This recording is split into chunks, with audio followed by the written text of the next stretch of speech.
جو ہیبٹس عادات ہیں اس کو ہم اپنا سکتے ہیں, اور اس کو اپنا کر نہ صرف ہم اپنی بلکہ دوسروں کی زندگی کی بھی حفاظت یقینی بنا سکتے ہیں. کیونکہ ناظرین یاد رکھیے گا, حفاظت کوئی لمحاتی عمل نہیں, یہ ایک سوچ ہے اور یہ ایک ذمہ داری بھی ہے, اور اس ذمہ داری پہ آج ہم بات کریں گے. اس پہ ڈسکشن کے لیے مہمان ہمارے ساتھ ہیں جی. محمد جہانزیب صاحب ہمارے ساتھ ہیں. السلام علیکم. وعلیکم السلام. بہت شکریہ جہانزیب صاحب, آپ نے ہمیں وقت دیا. سب سے پہلے تو بتائیے گا کہ آپ کی نزدیک سیلف سیفٹی کی کیا اہمیت ہے, اور اس وقت اس کو اپنی روزمرہ زندگی کا حصہ بنانا کتنا ضروری ہے؟ سیفٹی کی بہت زیادہ اہمیت ہے. سیفٹی پہ عمل کرنا کوئی بہت مشکل کام نہیں ہے. یہ اس کے بارے میں کہا جاتا ہے کہ یہ اتنی بیسک ہے جیسے ABC, always be careful. Yes, motorway پہ بھی لکھا ہوتا ہے. تو بنیادی چیز یہ ہے کہ احتیاط کے ساتھ اور ذمہ داری کو سمجھتے ہوئے ہم روزمرہ کے کام کریں. جب گھر سے نکلتے ہیں, سفر کرتے ہیں, اپنے ارد گرد کے ماحول کو جانچیں. خطرات کا پتہ ہونا چاہیے ہمیں, جیسے گاڑی یا بائک پہ ہیں تو لین کو فالو کریں. روڈ کراس کر رہے ہیں تو زیبرا کراسنگ, اگر ہمارے اوپر اوور ہیڈ برج ہے تو اس کا استعمال. یہ بنیادی چیزیں ہیں جو ہم چھوڑتے ہیں اور پھر خطرات کا سبب بنتی ہیں. اوکے. اچھا جہانزیب صاحب, مجھے بتائیے کہ گھروں کی اگر میں بات کروں تو آپ کیا سمجھتے ہیں کہ عام طور پر ایسی کون سی حفاظتی غلطیاں ہیں جو ہم کر دیتے ہیں, اور خاص کر جنہیں نظر انداز نہیں کرنا چاہیے گھر کی اگر میں بات کروں تو؟ گھروں میں دیکھا جائے تو بہت ساری قسموں کے خطرات ہو سکتے ہیں. کچن ہے تو آگ لگ سکتی ہے, الیکٹریکل سوئچز ہوتے ہیں, گھروں میں بچے ہوتے ہیں, گھروں میں گاڑیاں ہوتی ہیں, گھروں میں ہمارے آج کل سولرز لگے ہوئے ہیں, بیٹریز لگی ہوئی ہیں. تو بہت سارے ہر مختلف قسموں کے خطرات ہو سکتے ہیں. ان کے بارے میں مختلف قسم کی احتیاطی تدابیر ہیں جو ہم اختیار کر سکتے ہیں. آلرائٹ. خواتین اور بچے یہ ذرا نازک ہوتے ہیں, اور یہ کہتے ہیں نا, یہ جو آپ نے اپنے آپ کو بچانا ہے, یہ سڈن ایک سوچ ہے, فوراً سیکنڈز میں آپ نے کلک کرنا ہوتا ہے, لیکن بچے اور خواتین اس طرح سے رسپونڈ نہیں کر پاتے. تو ان کی حفاظت کے حوالے سے آپ کیا سمجھتے ہیں کہ کن بنیادی باتوں کا ہمیں خیال رکھنا چاہیے؟ سب سے پہلی چیز یہ ہے کہ ہم خود آگاہی لیں کہ ہمارے گھر میں کس کس قسم کے خطرات ہو سکتے ہیں, اور پھر خواتین اور بچوں کو ان چیزوں کی آگاہی دیں. خواتین اور بچے ٹرینڈ نہیں ہوتے. ایک اور بہت بڑا مسئلہ یہ ہے کہ ہمارے گھر میں جو ہاؤس ہیلپ ہے انہیں آگاہی نہیں ہوتی. تو انہیں آگاہی دینے کی بہت زیادہ ضرورت ہے. دیکھتے ہیں کہ سیلف گرومنگ کی بڑی ٹریننگز ہو رہی ہوتی ہیں, اور بہت سارے ورک شاپس ہو رہی ہوتی ہیں ہمارے بزنس سے ریلیٹڈ, بٹ ہماری جو حفاظت جان زندگی جو اتنی امپورٹنٹ ہے اس حوالے سے ہم دیکھتے ہیں تو ہم کوئی ورک شاپ اٹینڈ نہیں کرتے. کیا آپ سمجھتے ہیں, جس طرح بھی میں نے کچھ ایگزامپل دی کہ ہم ملٹیپل ورک شاپ کو بڑا اٹینڈ کرتے ہیں خوشی سے, اور بہت سے انٹرنیشنل لیول پہ بھی اس طرح کی کیمپینس چل رہی ہوتی ہیں اس کو بھی ہم اٹینڈ کرتے ہیں, بٹ جو اس طرح کی سیفٹی کے حوالے سے جو ورک شاپ ہوتی ہے, یا اس کو جتنا سنجیدگی سے لینا چاہیے تھا, کیا اتنے سنجیدگی سے اس کو سمجھا جا رہا ہے سیفٹی کے حوالے سے؟ انفارچونیٹلی پاکستان میں ایسا نہیں ہو رہا. کیوں؟ پاکستان میں آگاہی کی کمی ہے. اس کی بنیادی وجہ میں ہمیشہ یہ کہتا ہوں کہ پاکستان میں قانون سازی نہیں ہوئی اب تک سیفٹی کے اوپر. کچھ پالیسیز بنی ہیں, کچھ صوبوں نے اس پہ کام شروع کیا ہے, لیکن اب تک لاز کی کمی ہے. ہم پاکستان میں اب تک فیکٹریز ایکٹ کو فالو کر رہے ہیں. پاکستان انجینئرنگ کونسل نے بلڈنگ کوڈ آف پاکستان بنا دیا ہے جو کہ بلڈنگز کی حفاظت کے حوالے سے ہے, لیکن عام طور پہ جو سیفٹی کے قوانین لاگو ہونے چاہیے ان کا اب تک فقدان ہے پاکستان میں. ایسا کیوں؟ اس کے بارے میں گورنمنٹ کو سیریسلی سوچنا چاہیے. پاکستان انجینئرنگ کونسل ایک ادارہ ہے, اس نے ایک بلڈنگ کوڈ کی صورت میں ایک کیا کہیں گے اس کو, کچھ سٹینڈرڈز بنا کے دے دیے ہیں جن پہ عمل درآمد ہو رہا ہے. لیکن اب تک بہت ساری انڈسٹریز ایسی ہیں جہاں پہ ورکرز کام کرتے ہیں اور وہاں پہ سیفٹی نہ ہونے کی وجہ سے جانے جاتی ہیں. ایگزیکٹلی, یعنی کوئی چیک اینڈ بیلنس نہیں ہے. ایگزیکٹلی. اوکے.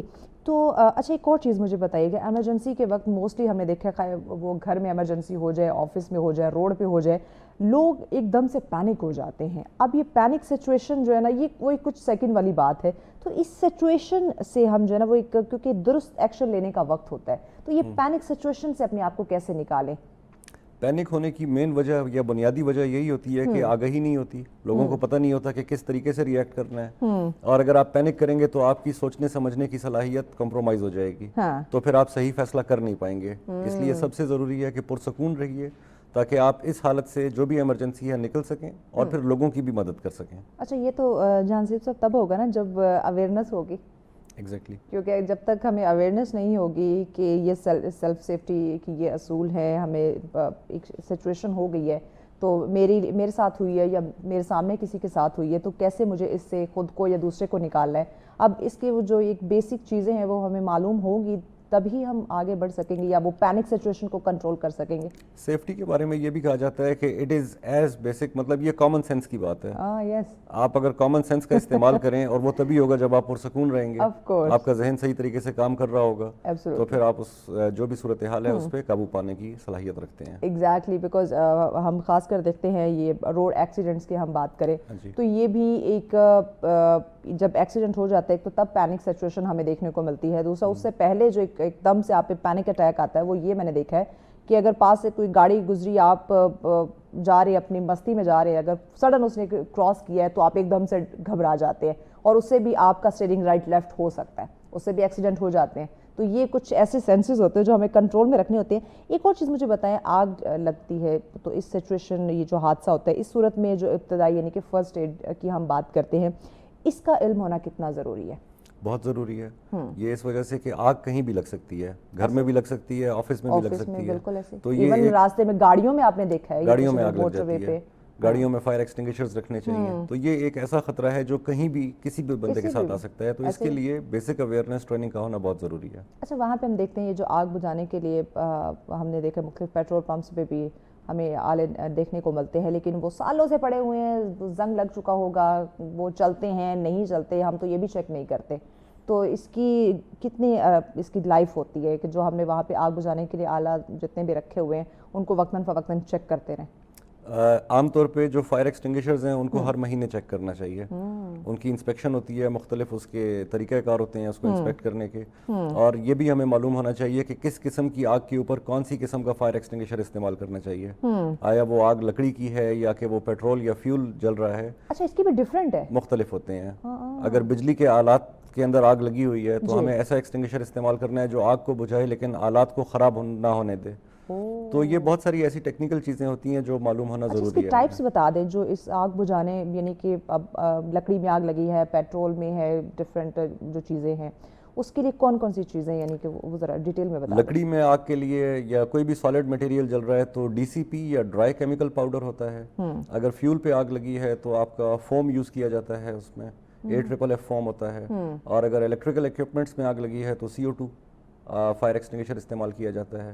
گاڑیوں میں, آپ سب کی گاڑیوں میں 1 kg کا فائر ایکسٹنگشر CO2 یا DCP ہونا چاہیے. تو یہ کچھ ٹائپس, بیسک ٹائپس اس کی ہیں. Basic types, definitely basic types کا ہونا بڑا ضروری ہے, ہمیں معلوم ہو. اسکول, کالج یا ورک پلیس پہ کیا آج کل کچھ ایسے ٹریننگ سیشنز ہو رہے ہیں سیلف سیفٹی کے؟ یہ ڈیپینڈ کرتا ہے جی. اسکولوں پہ اب ہمارا ایک پرائیویٹ ادارہ ہے, ہم کوشش کرتے ہیں, مختلف اسکولوں کے ساتھ ہم کانٹیکٹ میں ہیں, اور ہم اس طرح کے سیشنز والنٹیرلی بیسس پہ اسکولز کے ساتھ کروا رہے ہیں. اب اس طرح کا یہ اسکولز پہ بھی ڈیپینڈ کرتا ہے کہ وہ اپروچ کریں اس طرح کی ٹریننگ کمپنیز کو, اور اپنے جو ان کے بچے پڑھ رہے ہیں ان کی اویئرنیس کے لیے کام کریں. تو ایز سچ گورنمنٹ لیول پہ اس کا اب تک کوئی ایسی پالیسی نہیں ہے. یہ پرائیویٹ آرگنائزیشنز ہی والنٹیرلی بیسس پہ یہ کام کر رہی ہوتی ہیں. کیا آپ مطلب ہم یہ کہہ سکتے ہیں کہ ہماری ترجیحات میں شامل نہیں ہے اپنی حفاظت یا دوسروں کی حفاظت؟ بیکاز سیلف سیفٹی یہ تو ہماری اولین ترجیحات میں ہونی چاہیے. تو کیا ہم اس پہ یہ ہم کہہ سکتے ہیں کہ ہماری تو یہ ترجیحات میں ہے ہی نہیں, so that's why ہم اس کو سائڈ لائن کر دیا؟ میں آپ کی بات سے ایگری کرتا ہوں. جیسے شروع میں آپ نے کہا کہ یہ ذمہ داری کا فقدان ہے. ہم مطلب ہماری سوچ, ہمارے رویے اس طرح کے نہیں ہیں جو کہ ہونے چاہیے. انفارچونیٹلی اس طرح نہیں ہو رہا, لیکن ہمیں اس کے اوپر سوچنا چاہیے اور اپنی سوچ کو ان لائن کرنا چاہیے. جو ورکرز آفیسز میں جا کے کام کرتے ہیں اور انسیف کام کرتے ہیں کیونکہ ان کی ٹریننگز نہیں ہیں, تو ہمیں خود بھی اویئرنیس لینی ہے اور اپنے بچوں کو بھی آج ہی اس چیز پہ اویئرنیس دینی ہے کہ کل وہ جا کے ایک ذمہ دار شہری بنے اور اپنی اور دوسروں کی حفاظت کا خیال رکھیں. ایگزیکٹلی. اچھا, ایک اور چیز یہ میں اس کو کہوں کہ آپ ضرور اس پہ ذرا بات کیجئے, بیکاز ایک تو ہم سیلف سیفٹی کی بات کریں, ایک کچھ ہمارے جو رویے ہیں ایتھیکلی, میں اس پہ بات کرنا چاہوں گی. اکثر لوگ روڈ پہ حادثہ دیکھیں, آفس میں ہو, گھر میں ہو, تو آس پاس کے جو لوگ ہیں, آج کل کا جو سچویشن یا دور ہے اس پہ میں بات کرنا چاہوں گی. لوگ مدد نہیں کرتے, ویڈیو سب سے پہلے بنانا شروع کر دیتے ہیں. یہ اگین بیہیویئر کا مسئلہ ہے. لٹرلی ہمارا بیہیویئر اس طرح کا نہیں ہے. ہمیں سب سے پہلے اگر کوئی حادثہ ہوتے ہوئے دیکھیں تو جو پہلا بندہ ہے اس کی ذمہ داری ہے کہ وہ ایمبولینس کو کال کرے. ہم سب سے پہلے فون نکالتے ہیں, ہم سب سے پہلے فون نکالتے ہیں ویوز کے لیے. لیکن اب اس کے بارے میں کیا کہہ سکتا ہوں, ایسا نہیں ہونا چاہیے. ہاں ایگزیکٹلی ایسا نہیں ہونا چاہیے, یہ ایک بیہیویئر ایشو ہے. اچھا, آپ کیا سجیسٹ کرتے ہیں؟ کیونکہ اب ونٹر شروع ہو چکا ہے اور ہم گیس کی بات کریں تو بہت سارے لوگ یہ کہہ رہے ہیں کہ گھروں میں سلنڈر رکھوا لیں، بیکاز جو نارملی گیس آ رہا ہے اس کو تو بل بہت زیادہ آنے والا ہے. تو آپ یہ سلنڈر سجیسٹ کرتے ہیں کیونکہ اس کے جو حادثات ہیں وہ بھی بڑے ہمیں کامنلی رپورٹ ہوتے ہیں؟ سلنڈر کا استعمال تو ناگزیر ہے. گھروں میں گیس نہیں آتی. میں جس ایریا میں رہتا ہوں اسلام آباد میں، وہاں رات کو گیس نہیں آتی. ہر روز یہ گرمیوں میں بھی لوڈ شیڈنگ ہے. تو سلنڈر کا استعمال ضروری ہے، لیکن اس کی احتیاطی تدابیر اختیار کرنی چاہیے. یہ بہت امپورٹنٹ پوائنٹ آپ نے بتایا ہے. اس میں ایک چیز بہت قابل ذکر ہے کہ آج کل میٹل کے علاوہ کمپوزٹ میٹیریل کا گیس سلنڈر آیا ہوا ہے. ہم بات کرتے ہیں، بریک لینی ہے. بریک کے بعد ناظرین مزید اس پہ ان ڈیٹیل جانتے ہیں، but after the break stay with us. Welcome back ناظرین، آپ دیکھ رہے ہیں سچ سویرا. آج کا ہمارا پہلا ٹاپک جس پہ ہم بات کریں سیلف سیفٹی کے اصولوں پہ بات کی جا رہی، کس کو اپنانا ہے اور اپنی زندگی کو بچانا ہے، لیکن کس طرح سے اسی پہ بات کی جا رہی ہے. محمد جہاں زیب ہمارے ساتھ ہیں. جہاں زیب صاحب، ہم بات کر رہے تھے ونٹر کی آمد ہے، لوگوں نے سلنڈر بھروانا جو ہے وہ شروع کر دیا. تو اس پہ آپ ہمیں گائیڈ کر رہے تھے کہ آیا اس کا ہمیں یوز کرنا چاہیے یا نہیں، اگر کرنا چاہیے تو کون سا میٹیریل یوز ہونا چاہیے، بتائیے. سلنڈر کی کچھ احتیاطی تدابیر ہیں، لیکن اس سے زیادہ ضروری یہ ہے کہ آج کل جو سلنڈرز مارکیٹ میں آئے ہوئے ہیں پتلی چادر والے، ان کا استعمال نہ کریں. لوگ عام طور پہ ان کو پریفر کرتے ہیں کیونکہ ان کی قیمت کم ہوتی ہے اور ایگزیکٹلی. اور دوسری جانب کمپوزٹ میٹیریل کے آج کل سلنڈرز آئے ہوئے ہیں جو بہت ہلکے ہیں. عام طور پہ مارکیٹ میں فائبر کے بنے ہوئے سلنڈرز کے نام سے یہ چل رہے ہیں. اس کا سب سے بڑا مسئلہ یہ ہے کہ اس کی پریشر ٹیسٹنگ نہیں ہو سکتی. یہ اوگرا ریگولیٹڈ نہیں ہے. پریشر ٹیسٹنگ کرنے کی صورت میں یہ پھٹ سکتے ہیں، تو انتہائی خطرناک ہیں. ان کو استعمال گھروں میں صرف پیسے بچانے کی صورت میں نہیں کرنا چاہیے. تو جہاں زیب صاحب، ہمیں کیسے معلوم ہوگا اگر ہم کوئی سلنڈر لینے جاتے ہیں جو کوالٹی آپ ہمیں ریکمینڈ کرتے ہیں کہ بھائی یہ والا یوز کریں اگر آپ چاہتے ہیں کہ آپ سیف رہیں، لیکن اب مارکیٹ والے ہمیں دھوکے سے کہیں کہ نہیں ہاں یہ جو آپ کہہ رہے ہیں یہ وہی ہے، تو ہم اس کو چیک کیسے کر سکتے ہیں؟ عام طور پہ تو جو سلنڈر اچھی موٹی چادر کا بنا ہوا ہوگا وہ ذرا موٹا سلنڈر ہوتا ہے. اس کو دیکھنے سے پتہ چل جاتا ہے بھاری ہوتا ہے. ایگزیکٹلی. اور اس کے علاوہ اس کی قیمت بتا دیتی ہے کہ یہ کس ٹائپ کا سلنڈر ہے. تو ذرا مارکیٹ ریسرچ کرنے کی ضرورت ہے. مارکیٹ کو دیکھیں سمجھیں. کچھ انٹرنیٹ کی اس کے اوپر ریسرچ کر سکتے ہیں. بات اگین وہی ہے کہ اپنی آگاہی کے لیے خود ہم نے محنت کرنی ہے. ایگزیکٹلی. ہم ایک جوڑا خریدنے جاتے ہیں تو پوری دکان کی اس کو تہس نہس کر دیتے ہیں. تو جان کی حفاظت کے لیے تو آپ کو پوری مارکیٹ تہس نہس کرنی چاہیے. جیسے آپ ایک اور چیز مجھے بتائیے، گھروں کے اندر ایمرجنسی نمبرز کو نوٹ کر کے کہیں پہ لگا کے رکھنا یہ کتنا ضروری ہے، اور فرسٹ ایڈ کٹ ہر گھر میں موجود ہونا یہ کتنا لازمی ہے؟ اور اگر گھر میں موجود بھی ہوتی ہے تو ہم نہیں دیکھتے کہ اس پہ جو چیزیں جو میڈیسن پڑی ہوئی ہے وہ کہیں ایکسپائر تو نہیں ہو گئی، یا کب کون سی میڈیسن ہمیں کہاں یوز کرنی ہے. تو یہ ان چیزوں کی جو اہمیت ہے یا اس کے بارے میں آگاہی وہ کتنی امپورٹنٹ ہے؟ فرسٹ ایڈ کٹ تو ہر گھر میں ضرور ہونی چاہیے، کیونکہ حادثات ہر گھر میں ہو سکتے ہیں. ایسی چیزیں موجود ہوتی ہیں جن سے کہ نقصان پہنچ سکتا ہے. کچن ہے، وہاں پر خواتین کے ہاتھ کٹ سکتے ہیں. ایسے ہی ہے. اچھا، ایک بنیادی چیز یہ ہوتی ہے کہ فرسٹ ایڈ کٹ میں دوائیاں نہیں رکھی جاتی. فرسٹ ایڈ کٹ میں ابتدائی طبی امداد کا سامان ہوتا ہے. زخم کو صاف کرنا، پٹی باندھنا، اس سے ریلیٹڈ چیزیں ہوتی ہیں. ٹھیک ہے. اور گھروں میں جب اس طرح کے حادثات ہو سکتے ہیں تو اس طرح کی چیزیں ضرور موجود ہونی چاہیے. اور دوسری طرف آپ نے یہ کہا کہ ایمرجنسی نمبرز کا ڈسپلے ہونا وہ بہت زیادہ ضروری ہے. ٹھیک ہے. کچھ بنیادی نمبرز جیسے کہ پولیس کا نمبر، فائر بریگیڈ کا نمبر، ایمبولینس کا نمبر. عام طور پہ جب لوگ پینک کرتے ہیں تو یہ نمبرز یاد نہیں رہتے، تو اس وجہ سے اگر کہیں لکھے ہوئے ہوں گے تو آسانی رہتی ہے. فریج پہ لگا دیں، یہ ہمارے پہنچ میں ہوتی ہے. آخر میں آپ ناظرین کو کیا پیغام دینا چاہیں گے تاکہ وہ اپنی اور دوسروں کی حفاظت کی ذمہ داری جو ہے نا اس کو اٹھا سکے اور زندگی؟ پیغام صرف میں یہ دینا چاہوں گا کہ یہ زندگی اللہ کی نعمت ہے اور امانت ہے، اور اس کا خیال رکھنا ہم سب کا فرض ہے. بالکل. بہت شکریہ جہاں زیب صاحب آپ کے وقت کا. ناظرین بریک کی جانب بڑھ رہے ہیں. بریک کے بعد اگلا ٹاپک ڈسکس کرتے ہیں، وہ بھی بہت ہی امپورٹنٹ ہے، تو ساتھ رہیے گا. ویلکم بیک ناظرین. آج کا دوسرا ٹاپک تو آپ سمجھ گئے ہوں گے کہ ہم کس پہ بات کرنے جا رہے ہیں. ایک ایسا فن ناظرین جو صرف لڑائی نہیں سکھاتا بلکہ ضبط، برداشت، توازن اور خود اعتمادی بھی ہمیں سکھاتا ہے. جی ہاں، بات ہو رہی ہے ناظرین آج مارشل آرٹ پہ. اور یہ محض ہم یہ نہیں کہہ سکتے کہ یہ دفاع کا طریقہ نہیں، بلکہ یہ ایک مکمل فلسفہ ہے. اب یہ فلسفہ کیسے ہے اس کو ہم سمجھیں گے کہ یہ صرف جسم اور ذہن، یعنی کہ یہ صرف آپ کی باڈی کو نہیں بلکہ مینٹلی طور پہ بھی یہ آپ کو مضبوط بناتا ہے. مارشل آرٹ سکھاتا ہے کہ اصل طاقت صرف جسم کی نہیں ہے بلکہ ضبط نفس میں بھی یہ طاقت ہوتی ہے، یعنی کہ آپ کی مینٹل پوٹینشل بھی اتنی ہونی چاہیے کہ آپ خود کی حفاظت یقینی بنا سکے. تو ناظرین آج ہم جانیں گے کہ اس فن کو سیکھنے کے کیا فوائد ہیں، کس طرح سے ہم سیکھ سکتے ہیں اور نوجوان نسل کے لیے ایک مثبت راستہ جو ہے وہ بن سکتا ہے اپنی حفاظت کا, دوسروں کی حفاظت کا, اپنے جو فزیکلی اور مینٹلی اپنے آپ کو اسٹرانگ بھی وہ کر سکتے ہیں. تو اس پہ بات کریں گے. اس پہ ڈسکشن کے لیے مہمان ہمارے ساتھ موجود ہیں جی. شایان آکاش ہمارے ساتھ ہے. السلام علیکم شایان. وعلیکم السلام. Thank you so much Shayan for your time.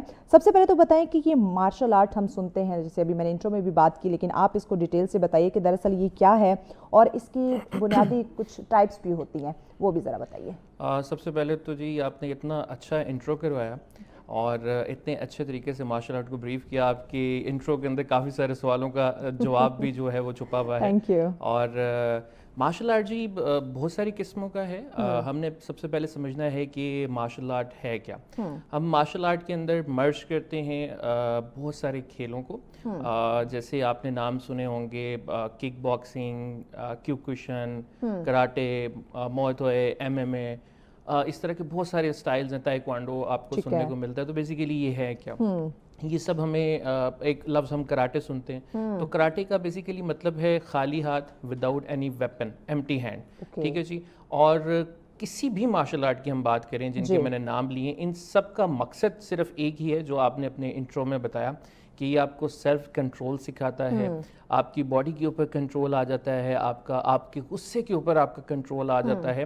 اور یہ گیم دیکھنے والوں کو, سننے والوں کو تو یہ لگتا ہے کہ یہ لڑائی سیکھنے کا ایک ذریعہ ہے, لیکن میں یہ سمجھتا ہوں کہ یہ لڑائی سے آپ کو بچانے کا ذریعہ ہے. کبھی بھی آپ کے ساتھ کوئی مس ہیپ ہوتا ہے, کوئی چھوٹی چھوٹی چیزیں ہوتی ہیں جو روزمرہ کی زندگی میں آپ کے ساتھ ہوتی ہیں, لیکن اس کے اندر آپ اتنے دماغی طور پر مضبوط ہو جاتے ہیں اور آپ کو اپنے اوپر اتنا کانفیڈنٹ ہوتا ہے کہ دوسرا آپ سے لڑنا چاہتا ہے, آپ کو مارنا چاہتا ہے, لیکن آپ اس سے نہیں لڑنا. بڑے شانت رہتے ہیں.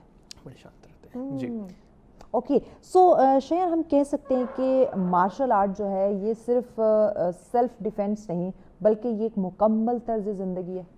اب بیسیکلی تو مارشل آرٹ کا جو اگر ہم مطلب نکالیں تو وہ ہے تو سیلف ڈیفینس. ٹھیک ہے جی, جس کے اندر آپ اپنے آپ کو دوسرے سے بچا سکتے ہیں. اور آج کل تو یہ بہت زیادہ ٹرینڈنگ میں بھی ہے, کیونکہ آئے دن آپ نیوز دیکھتے ہیں کچھ نہ کچھ ایسے انسیڈنٹ ہوتے ہیں, کہیں موبائل چھن جاتا ہے, کہیں جنسی زیادتی ہے خواتین کے ساتھ. تو اس کے لیے تو یہ بہت ضروری ہے, لیکن بالکل یہ آپ کو ایک زندگی کا طریقہ سکھاتا ہے. آپ کو اگر ایک ایتھلیٹ جو مارشل آرٹسٹ ہے, جو کراٹے سیکھا ہوا ہے, جس نے پراپر اس کو ٹائم دیا ہے, کیونکہ جو کراٹے ہے یہ مارشل آرٹ ہے, جو کیوکوشن ہے, یہ جو گیمز ہم کرتے ہیں یہ ٹائم ٹیکنگ ہے. اس کے اندر سب سے پہلے تو آپ کو صبر رکھنا ہوتا ہے. آج کل بہت ساری ایڈوانس گیمز آ گئی ہیں جو بچیاں اور بچے سیکھتے ہیں, 2 مہینے 4 مہینے 6 مہینے سیکھا اور انہوں نے اپنے آپ کو ٹیچر لکھ لیا, ماسٹر لکھ لیا اور وہ چلے گئے. میرے ٹیچر جو ہیں جن سے میں نے سیکھا ہے وہ ماشاءاللہ انہوں نے دنیا بھر میں اپنا نام کیا, اور وہ پچھلے 40 سال سے اپنا کلب چلا رہے ہیں. اور میری ایج جو ہے وہ 40 ہونے والی ہے, اور میں 10 سال کا بچہ تھا تو میں یہ گیم جو ہے وہ کر رہا ہوں, اور مجھے ابھی بھی یہ لگتا ہے کہ مجھے کچھ نہیں آتا, ابھی بھی بہت کچھ سیکھنا باقی ہے. تو مارشل آرٹ کے اندر آپ سٹیپ بائی سٹیپ آپ کے رینکس ہوتے ہیں. آپ جب جوائن کرتے ہیں تو جیسے آپ اسکول میں داخل ہوتے ہیں PG کلاس 1 2 3 4, تو آپ اس گیم کے اندر آپ سٹیپ بائی سٹیپ بڑھتے ہیں, لیولز ہیں, آپ اس کے کورس کرتے ہیں, فائٹس کرتے ہیں, ہارتے ہیں, جیتتے ہیں, وہ کرتے جاتے ہیں آپ. اور ایک ٹائم آتا ہے جب آپ 2.5-3 سال کا عرصہ اس کو دیتے ہیں, آپ کو ماسٹر ڈگری جب ملتی ہے تو آپ اتنے ہو چکے ہوتے ہیں, اتنا آپ کے اوپر کنٹرول آ چکا ہوتا ہے کہ آپ چھوٹی چھوٹی چیزوں کو اگنور کرنا سیکھ گئے ہوتے ہیں. کیا بات ہے, نہیں کہ آپ فل ٹرین ہو چکے ہوتے ہیں, آپ کی باڈی یا مینٹلی طور پہ آپ اس کو اڈاپٹ کر چکے ہوتے ہیں. خواتین کے لیے رائٹ ناؤ موجودہ دور کی بات کروں تو مارشل آرٹ سیکھنا کتنا ضروری ہے؟ بیکاز ہماری بچیاں اسکول کالج یونیورسٹی جاتی ہیں, آپ نے دیکھا ہوگا بہت ساری ہیپننگز انسیڈنٹ ہمیں سننے کو ملتے ہیں, ورکنگ پلیس پہ بہت سارے ایشوز کا ان کو سامنا کرنا پڑتا ہے. تو کتنا ضروری ہو گیا ہے کہ ہماری بچیاں, ہماری خواتین جو ہیں وہ اس وقت مارشل آرٹ یا سیلف ڈیفینس سیکھیں؟ میں بھی شاید یقین جانیے, میں یہ سمجھتا ہوں کہ جیسے انسان کے لیے زندہ رہنے کے لیے روٹی ضروری ہے, ویسے آج کے دور میں خواتین کے لیے سیلف ڈیفینس سیکھنا ضروری ہے.